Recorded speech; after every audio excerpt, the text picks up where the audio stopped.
The blood lantern was never meant to burn for a servant. It had hung above the execution gate for 300 years. Black iron ribs wrapped around glass as dark as dried blood, waiting for the guilty to kneel beneath it, and for royal hands to command its flame. Tonight the council placed it in Mira Ashev's arms, as if handing her a coffin. The entire court of Verum had gathered to watch a traitor die. But Mira knew the cruel spectacle was not the man chained before the block. It was her, a palace servant in a faded brown dress, oath marked at the wrist, ordered to carry the cursed lantern through a hall of wolves who had never once spoken her name unless they needed blame, blood, or obedience. The execution court was built beneath the open winter sky, surrounded by black stone arches and wolf banners stiff with frost. Torches burned along the walls in a perfect circle of royal flame. Alpha lords stood in fur-lined cloaks. Noble women watched from high balconies with pearl-pale faces and hungry eyes. At the far end, on a raised obsidian platform, Alpha King Ronan Draven sat in a throne carved with snarling wolves, his black crown resting low over storm-gay eyes. He was feared across 7 packs, a king whose silence could end arguments faster than swords. Mira had cleaned blood from his council steps, carried wine to his war meetings, and stitched torn banners after his victories. He had passed her 100 times without seeing her. Tonight he looked at her only because the council had forced her into the center of his court. "Walk!" Lord Karth commanded. Mira tightened both hands around the lantern handle.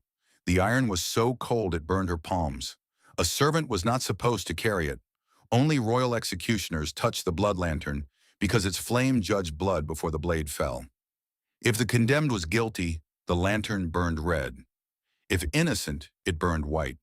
If the carrier was unworthy, it drank the warmth from their bones until they collapsed. That was why they had chosen her. Not because she mattered, but because she did not. Mira stepped forward. The oath mark around her wrist tightened. It always did. When a command came from someone above her station, the mark had been burned into her skin when she was 8 after her mother died, owing service to the palace kitchens. It meant she could not refuse royal duty, could not leave the palace walls, could not speak against a noble house unless directly questioned by the crown. The court called it lawful service. Mira called it a leash that knew how to smile. A murmur passed through the nobles as she carried the lantern toward the condemned man. He was old, thin, and bruised with silver hair falling over one eye.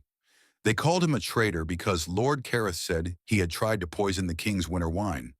His hands were chained behind his back, but he did not look afraid. He watched Mira instead of the blade. When she reached him, his cracked mouth moved. "Little Ash," he whispered. Mira nearly dropped the lantern. No one had called her that since childhood. Her mother had used the name when Mira came in from the coal yard covered in soot. Laughing before the palace took laughter from both of them. Lord Karth's voice snapped across the court. "Raise the lantern." Mira lifted it. The iron handle cut deeper into her palms. The court leaned forward. Even King Ronan's eyes sharpened. Nothing happened. No red flame, no white flame, no judgment. A smile spread across Lord Karth's mouth. As expected, the lantern rejects impure hands. Heat rushed to Mira's face. Around her, soft laughter began like knives being unsheathed. "Servant girl, kitchen oath, useless blood." She heard the words without anyone needing to speak them loudly. Her shame was the point of the ritual now. The oath mark tightened until pain climbed her arm. Again Kareth said, "Hold it higher." Mira obeyed because the mark gave her no choice. The condemned man looked at her with sudden urgency. "Do not fear the flame." Before she could understand, Karth struck him across the mouth. Silence. Blood ran down the old man's chin. Something in Mira's chest shifted. Not power, not courage, only anger. Too tired to kneel. She had watched nobles spit on servants, guards drag kitchen girls into punishment rooms, councilmen rewrite truth while honest mouths stayed shut. She had survived by lowering her eyes. But the old man's blood on the stones felt like one small cruelty too many. Her hand tightened around the lantern. A drop of her blood slid from her cut palm onto the black glass. The entire execution court went dark. Every royal torch died at once. A scream rose from the balconies. Wolves snarled beneath human skin. The gods drew swords. Above them, the moon vanished behind a sheet of cloud. Mira swallowed. Mera Ashafel. A ripple moved through the court. Servants were not asked names during executions. Ronan repeated it softly, almost testing the shape of it. Mirror Ash Vale. The lantern burned brighter. Kathith's expression darkened. Your Majesty, do not indulge this. The blood lantern is clearly corrupted. Its flame has been influenced by her blood. Ronan did not look at him. And why would a servant's blood influence a royal relic? Kareth's silence lasted too long. Mira noticed. So did Ronan. The old man in chains began to laugh again, though blood darkened his teeth, because the lantern remembers what men like him buried. Kareth grabbed the executioner's axe from the block and pressed its edge beneath the old man's chin. Speak one more word and die without judgment. Ronan's voice cut through the court. Remove the blade. Karth froze. For the first time, Mira saw the council lord forced to obey. Slowly, he lowered the axe. The blood lantern pulsed again. Golden fire spilled onto the ground and formed a thin circle around the condemned man. The old man's chains began to smoke, not from heat, but from the truth burning through whatever spell held them. Mira stared at him. Who are you? The old man looked at her with grief so tender it frightened her. Someone who failed your mother. Her heart stopped. My mother died in the kitchens? No, he said. Your mother died hiding you from this court. Mira's fingers tightened around the lantern handle. The world seemed to tilt. She remembered her mother only in fragments. Soot, dark hair, warm hands. A song hummed too softly, the smell of ash and bread. She remembered fever, a closed door, palace women whispering. Then the oath mark burned onto her wrist before she had fully understood death. Kareth's face had gone pale with rage. He lies. The lantern turned red for one instant. The court gasped. It had judged the lie. Ronan saw it and his eyes sharpened. Continue, the king said. Karth snapped. Your Majesty, Ronan turned his head. The council lord fell silent. The condemned man pulled himself upright despite the chains. Her mother was Leora of the Ember Vale, last sworn guardian of the Blood Lantern. She carried the line of the first Wolf Queen. When the council learned her child might inherit the lantern's flame, they killed her and marked the girl as oath-bound before her blood could wake. Mira could not breathe. No, she whispered, but the lantern warmed in her hands like a living heart. Ronan looked at Kaeth. Is this true? Kaeth did not answer. The old man's eyes shifted to the king. Ask why your royal flame has weakened every winter. Ask why your wolf coughs blood beneath the full moon. Ask why the throne demands executions before every solstice. Ronan went utterly still. The court saw it. Mira saw it. The king had a secret wound. Kareth stepped backward. Enough. The golden flame rose suddenly, shaping itself into a crowned wolf behind Mira. Its eyes burned white, its jaws opened, and the same ancient woman's voice spoke from the lantern again. False oath. False execution. False throne fire. The execution block split down the center. The old man's chains fell open, and from beneath the broken block, hidden in the stone, a black root pulsing with stolen blood began to crawl toward Ronan's feet. The black root moved like something alive beneath the execution stones. It crawled from the split block in slow, wet coils, pulsing with dark red light. Each beat timed to the royal torches that had died around the court. Nobles backed away in horror. Wolves growled beneath human throats. The old condemned man sagged against his broken chains, breathing hard, but his eyes remained fixed on the root with bitter recognition. Mira could not look away. The root was not wood, not truly. It looked grown from dried blood, twisted oath marks, and hair-thin veins of black iron. Every inch of it carried names carved so small they seemed like cracks. As it reached toward Alpha King Ronan's boots, the blood lantern flared violently in Mira's hands. Ronan did not step back. That frightened her more than if he had. Your Majesty, Lord Karth said, voice tight with panic. Do not let the relic frighten the court. This is old execution magic, nothing more. The lantern flashed red again. Hail! The court saw it. A murmur surged through the arches. Kareth's face hardened. Break the lantern. Several guards moved. Mira clutched it tighter. But she knew she could not fight trained wolves. She had no blade, no rank, no practiced magic.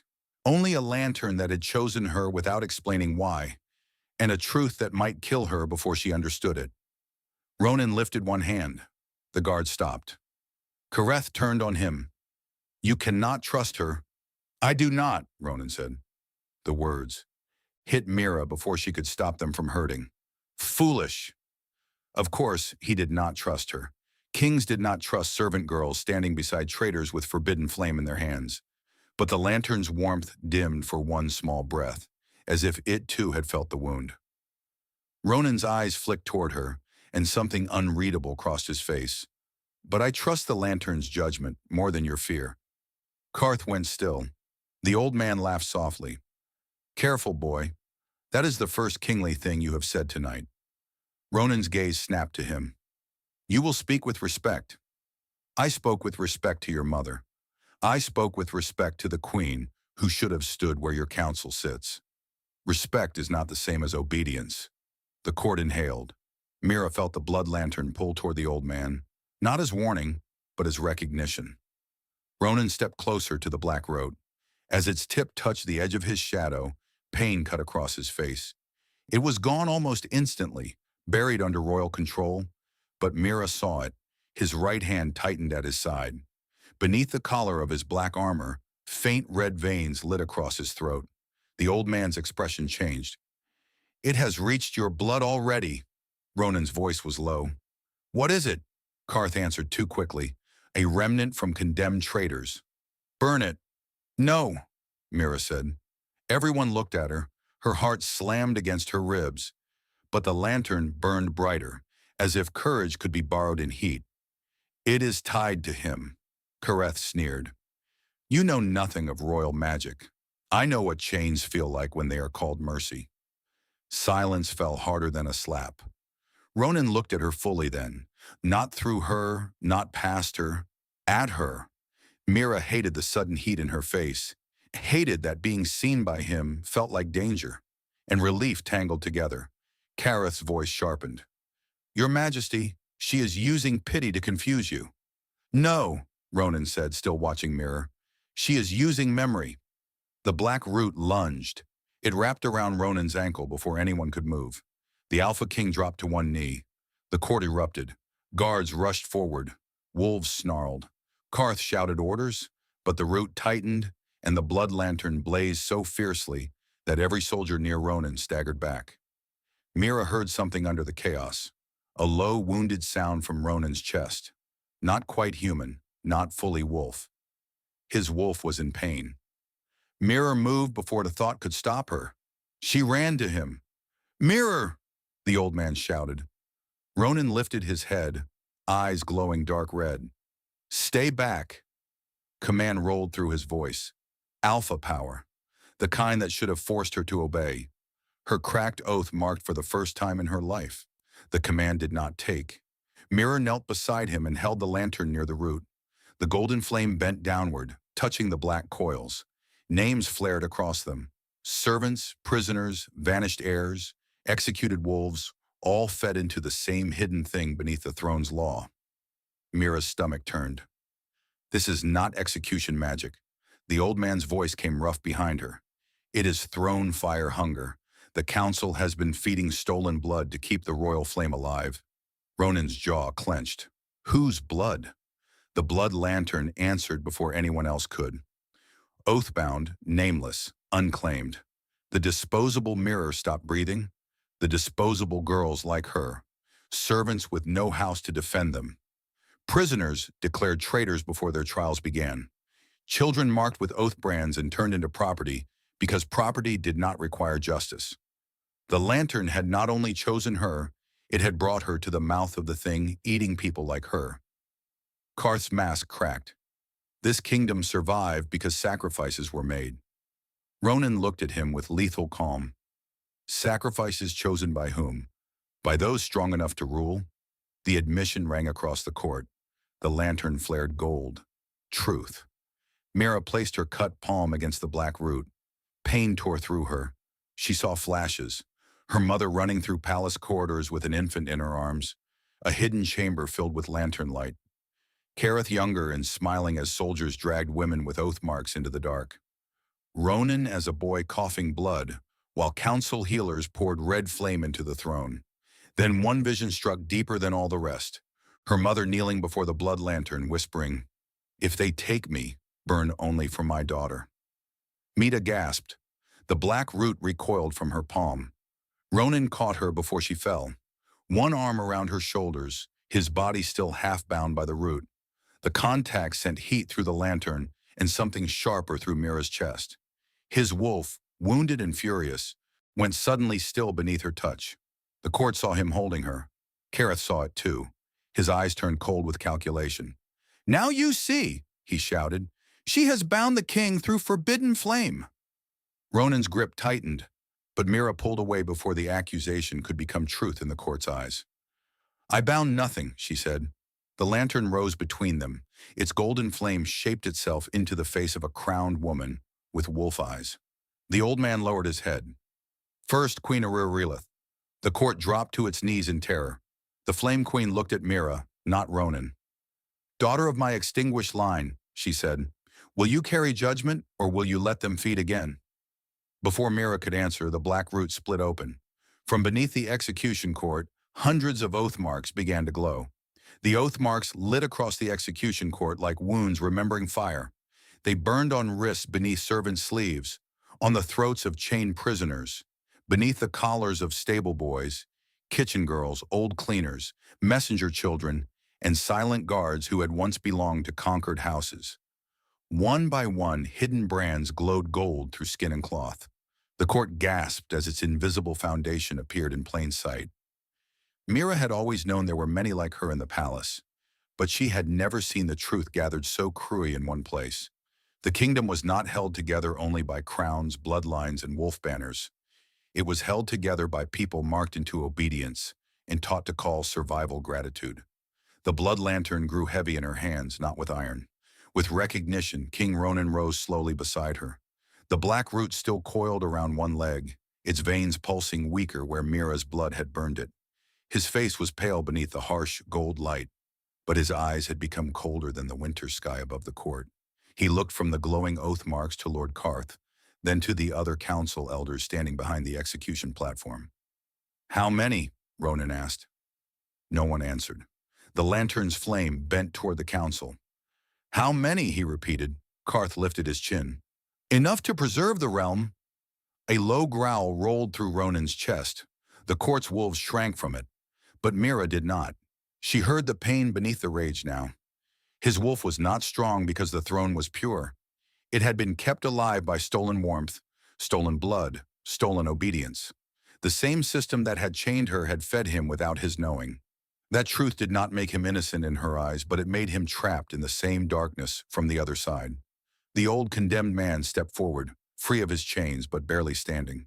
"Your Majesty, if you let the council speak long enough, they will make murder sound like duty." Karth turned on him. "You were sentenced for treason. I was sentenced because I hid the last lantern bloodchild from you." Mira looked at him. "Who are you?" His expression softened with grief. "Eden Vale. I served your mother before I failed her." Mira's throat tightened, Clear's throat. She wanted to ask 100 questions. How her mother had died. Why she had been left in the kitchens. Why no one had come for her. But the black root under the stones twisted again, and every oath mark in the court flared brighter. The answers would have to wait if they lived long enough to ask them. High above the court, the royal balcony doors opened. A woman in a white Clear's throat fur cloak stepped out, her silver blonde hair pinned beneath a crown of black pearls. Lady Sphera, the king's chosen Luna candidate, moved with quiet elegance, her face arranged in horror so perfect it looked practiced. She had the kind of beauty the court trusted, polished, noble, untouched by hunger. When her eyes found Mira holding the lantern beside Ronan, something sharp flickered beneath the surface. Jealousy, then calculation. "Your Majesty," Svara called, voice clear and sorrowful. "Step away from the girl." Ronan did not look up. "This is council business?" "No," Svara said. This is blood magic. Look at your court. She has awakened every oath brand at once. If the servants panic, if prisoners break loose, if the marked believe themselves chosen, there will be slaughter before dawn.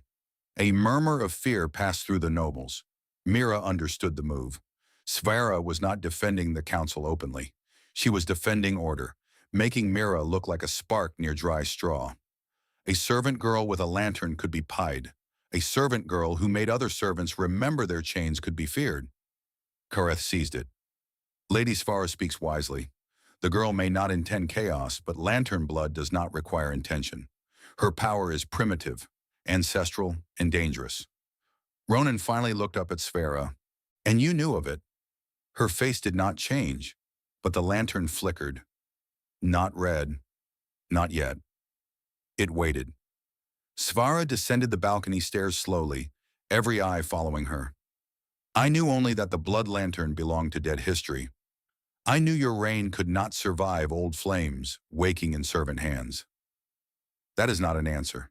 It is the answer a future Luna must give. Mira felt something tighten in her chest at the words, future Luna. She had no claim on Ronan, no right to feel anything. He was a king, and she was an oath-marked girl whose world had been overturned within a single hour. Yet the way Svara said future Luna, as if standing beside Ronan were already ownership, made the lantern flame press warmer against Mira's palms. Ronan saw the flame shift. So did Selvara. Her eyes narrowed almost imperceptibly. Ask the lantern then, she said. If it judges lies, ask it whether I have betrayed you. Kareth went rigid. Eden whispered, Careful. Ronan extended one hand toward the lantern. Mira hesitated. The last time the flame had touched his blood, the root had reacted. But his gaze held hers, not command now, but request edged with danger. Mira lifted the lantern between them. Ronan spoke as Lady Svara betrayed the crown. The lantern burned steady gold. Svara smiled faintly. Then Mira, acting on something deeper than thought, asked, Has she betrayed the oath? Bound, the flame turned red. The court went silent. Svara's smile vanished. Mira's heart slammed against her ribs. She did not know how she had known to ask differently.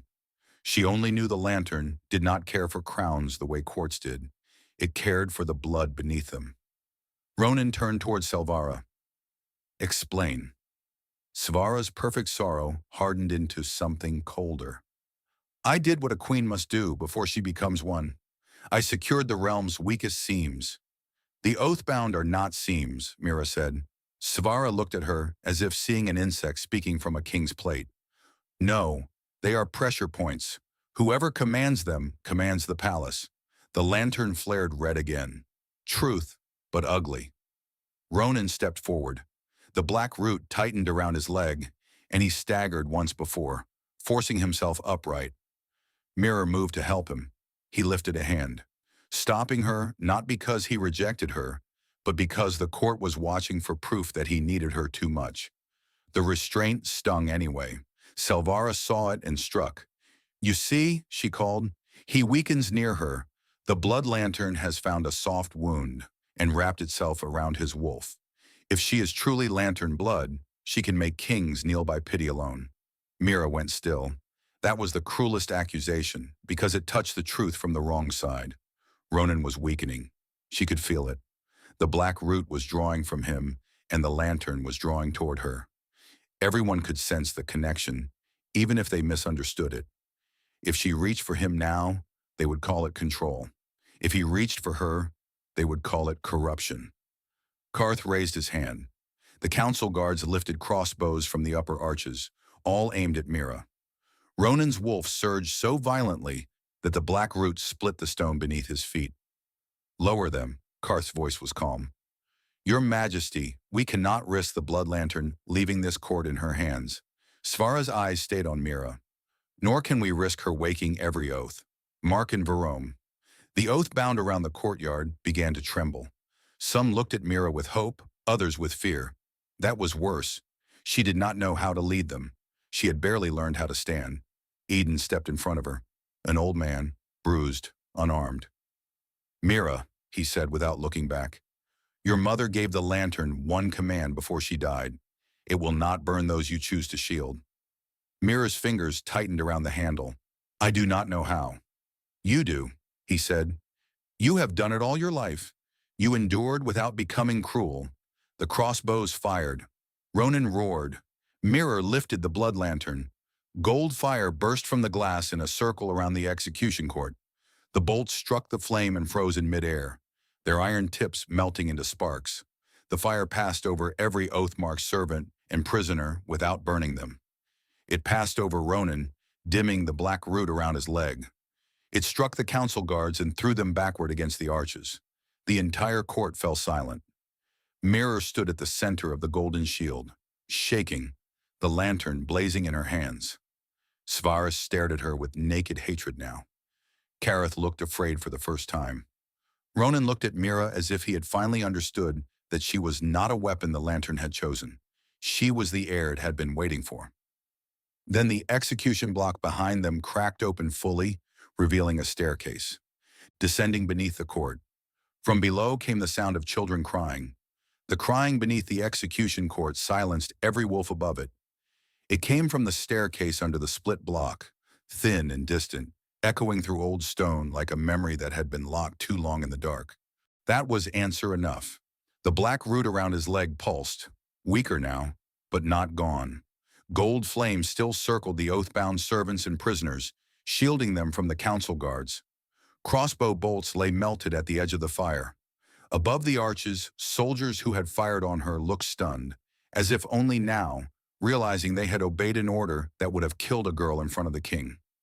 Kathia's face had turned gray. Svara recovered first. Your Majesty, hidden cells exist under many old courts. Prisoners, children are sometimes kept for leverage during trials. It is unpleasant, but not treason. The lantern flashed red so violently the iron ribs rang. Lee Ronan's eyes moved to Salvara, cold and lethal. You speak very quickly for someone who claims ignorance. Her mouth tightened. Because hesitation kills, clears throat kingdoms. Mira looked toward the staircase. The crying reached into her like fingers. She remembered being 8 years old, held down while the oath mark burned into her wrist. She remembered asking where her mother was. No one had answered. She had cried until she learned that tears only made the room colder. She stepped toward the opening. Ronan caught her arm. The contact was brief, firm, and careful, but the lantern flared between them. The black root at his ankle recoiled from her light. His storm-gray eyes held warning. It may be a trap. Mira looked at his hand on her sleeve, then at his face. They are children, I know. Then move your hand. Something in his expression shifted. Not anger, but the pain of a man realizing command would not work on her, and perhaps should not. He released her, but he came with her. Kareth shouted, Your Majesty, you cannot descend into an unsealed chamber with the lantern blood girl. Ronan did not look back. Watch me. The words struck the court like a challenge. Mira descended first because the lantern pulled her downward, its flame bending toward the crying. The stair was narrow, carved beneath the execution block, its walls wet with old red light. Ronan followed one step behind, sword drawn. Eden came after them, limping but determined. Behind the court murmured like a nest of frightened snakes. At the bottom, the passage opened into a low chamber near a stop. Children sat in iron circles on the floor. There were 12 of them, ranging from perhaps 4 winters to 13, each with an oath mark burned around one wrist. Some wore servant rags, some wore scraps of noble cloth, torn and stained. One little boy had wolf gold eyes and a bruise across his cheek. A girl with pale braids clutched a wooden wolf toy so tightly her knuckles had gone white. In the center of the chamber stood a stone basin filled with dark blood, and from it grew the same black root feeding upward into the execution court. Mira's stomach turned. The root had not been fed, only by executions. It had been fed by children. Ronan made a sound behind her that was almost not human. The children recoiled from him at once. That hurt him. Mira felt it before she saw it. He was their king. Their terror of him was another crime committed in his name. She lowered the lantern. I will not hurt you. The smallest girl stared at the gold flame. Is it going to eat us? Mira's throat closed. No. The little girl looked at Ronan. They said the king needed us. Ronan went very still. Mira turned to him and saw something break behind his eyes. Not weakness, but a violent inward collapse. His reign, his health, his wolf, his throne fire. All of it tied to this chamber. He had not ordered it. Mira believed that now, but the children did not know that the kingdom did not care whether a king knew the cost of his crown if the cost was still paid. "Who brought you here?" Ronan asked, voice low. The children shrank back. Mira lifted a hand slightly toward him. "Not command. Reminder." He drew a controlled breath and lowered his sword. The older boy with wolf gold eyes pointed toward the stairs. "The white lady and the council lord, they said if we were good, our families would eat." Sylve Ketheth Mira felt the lantern's flame sharpen. Eden moved to the stone basin, his face carved with grief. "This is a cradle siphon." Ronan looked at him. "Explain." "It steals unfinished wolf flame. Children survive longer than adults because their spirits keep trying to grow back what is taken." Eden's voice roughened. "Your council used them to feed the throne fire without leaving execution records." For the first time, Ronan looked as if he might be sick. Above them, Svera's clear-throat voice floated down the stairway. "A king who cannot bear the truth cannot rule it." Mirror turned. Svera stood at the top of the stairs with Karth beside her and two guards behind them. Her white fur cloak glowed faintly red from the hidden root. "Light." Ronan stepped forward. "You did this." Silvara's eyes glistened, but not with regret. "I preserved you. I did not ask to be preserved with children's blood. No king asks for the ugly work. He simply enjoys surviving it." Her gaze flicked to Mirror. "And now this servant girl makes you feel clean because she looks at you as if you can still choose better." The words landed too close to the truth. Mirror looked at Ronan. His jaw was locked, his face furious. But beneath it was shame. Dangerous shame. The kind that could make a man lash out or surrender to despair. Svara knew him well enough to aim there. Kareth lifted a black key. "Step away from the basin or the siphon opens fully." The children began crying harder. Ronan raised his sword. Mira raised the lantern. "No," Silvara said softly. "If she burns the root, the king's wolf burns with it." The chamber fell still. Mira's breath stopped. Ronan looked at the black root, then at the children, then at Mira. In that terrible silence, the choice became clear. Destroy the siphon, and the children might be free. But Ronan's wolf, already tied to the stolen flame, might die. Spare him, and the children remained food for the throne. Kareth smiled. Now the servant girl understands monarchy. Mira looked at the blood lantern. Its golden flame trembled as if waiting, not for command, but for the kind of choice that made a person who they were. Ronan stepped beside her. "Save them." She looked at him. His eyes held fear. Not of death, of asking her to do what might kill him. "Your wolf is not worth 12 children above them." Silvara's mask cracked. Ronan, he did not look at her. "Mirror, burn it." The lantern flared. The root opened like a mouth beneath the basin, and every child's oath arc began to bleed. The first child screamed. Not loudly, not like a soldier under a blade. It was a small, stunned sound, the kind a child made when pain arrived before understanding. Blood welled from the oath mark around her wrist in a perfect red circle. Then the others began to bleed too. 12 little wrists opening under a spell, older and crueler than the court above them. Mira's grip tightened on the blood lantern until the iron bit her palms. Gold flame surged against the glass, but the black root beneath the basin opened wider, drinking the children's pain before the lantern could reach it. The chamber filled with the scent of blood and wet stone. Ronan stepped toward the basin, sword raised, but the root lashed out and struck him across the chest. He hit the wall hard enough to crack the stone. Ronan Mira turned toward him. He pushed himself upright, breath rough, black veins crawling up the side of his neck. "Do not look at me. Look at them." The words cut through her panic. The children were huddled inside their iron circles, trapped by oath law, bleeding into grooves carved in the floor. Every groove fed the basin. Every drop fed the root, Every pulse of the root pulled at Ronan's wolf. Svara stood at the stair with tears shining in her eyes, beautiful and monstrous in the red light. "You think I enjoyed this?" she whispered. "You think I wanted children beneath the execution cord? I did what had to be done because his wolf was dying before he reached 18. The throne fire rejected him. The Pax would have torn him apart if they knew." "Then you should have told him," Mira said, "and watched him choose death out of pride." Salvara's voice sharpened. "You know nothing of ruling. You know pain, and you mistake it for wisdom." The lantern flashed red. Mira did not flinch. "No, I know what it means when powerful people call someone else's suffering necessary." Eden had dragged himself to the nearest iron circle. He pressed shaking hands against the metal, trying to break the spell, but the circle burned him. "Mirror," he gasped. "The lantern cannot burn the root while the children remain bound to it. It must choose a living carrier. A carrier, his face twisted with grief. Someone with lantern blood must take the siphon into herself long enough to sever it." Ronan Vental, no. Mira understood before he said more. If she carried the siphon, every thread feeding on the children would pass through her body. The lantern might burn the root. The children might live. Ronan's wolf might be freed from the stolen flame.